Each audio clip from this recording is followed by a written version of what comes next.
The academy cafeteria was a cathedral of noise. Hundreds of species gathered under one vaulted dome, each corner buzzing with clicks, hisses, or tones from dozens of alien tongues.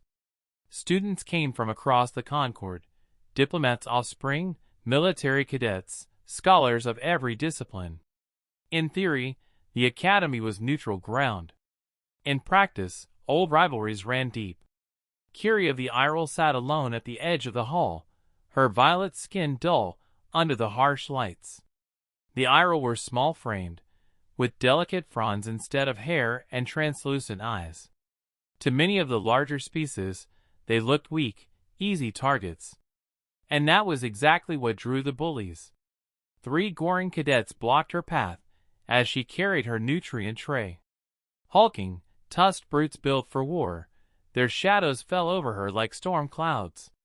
"Well, little fish," one growled, tusks clicking in amusement. "I think you dropped your food." Curie clutched the tray tighter. "Please, I only want to eat." The largest swatted the tray from her hands. Nutrient paste splattered across the polished floor. The Gorrans barked laughter. "There. Now it's at your level," one sneered. "Eat." Curie froze, trembling. Around them, dozens of students watched but said nothing. Some looked away. Some smirked. No one dared intervene against Gorrans. The bullies leaned closer. "Do it, or we'll help you." Her fronds quivered in shame as she lowered herself toward the floor. And then a new voice cut through the hall. "Hold my beer." The words were strange, nonsense, really, but the tone carried iron.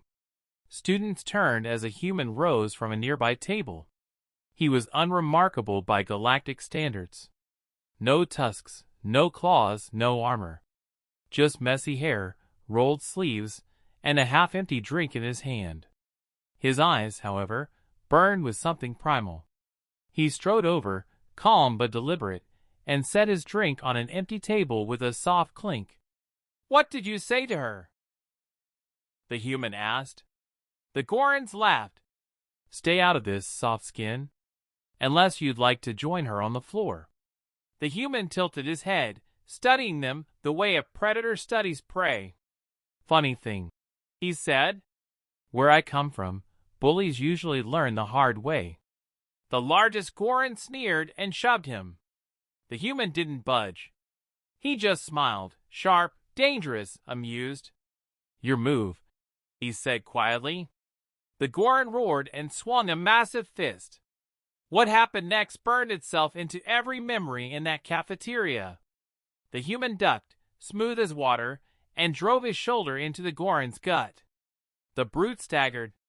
Before the others could react, the human swept the legs from the second, slamming him to the floor. The third tried to grab him, but the human twisted, locked the arm, and wrenched until the alien howled. It took less than 10 seconds. 3 Apex cadets lay groaning on the ground. The human didn't even look winded. Gasps rippled through the hall. Some species chirped in alarm. Others whispered in awe. No one had ever seen Gorrans humiliated so quickly, so cleanly. The human bent, picked up Curie's overturned tray, and set it gently on the table. Then he crouched beside her. His voice softened. "Don't eat from the floor. Not while I'm here." Her translucent eyes shimmered with something she hadn't felt in years. Safety. He stood and faced the room. His gaze swept across every watching student, daring anyone to challenge him. No one moved. The silence was absolute. Finally, he picked up his forgotten drink. "Now," he said with a grin. "Where were we?" The bullies slunk away, tails between their legs, their pride shattered. Curie sat at the human's table, still trembling but smiling faintly. "Why?" she whispered. The human shrugged, taking a sip. "Because where I come from, you don't let friends eat off the floor." Word of the incident spread through the academy like wildfire. Entire species whispered about it in their dorms, classrooms, and ships. The Gorrans had been untouchable. But a single human had stood up, spoken a phrase none of them understood, "Hold my beer," and broken the chain of fear. And so, a legend began. Because to humans, standing against bullies wasn't bravery. It was just Tuesday.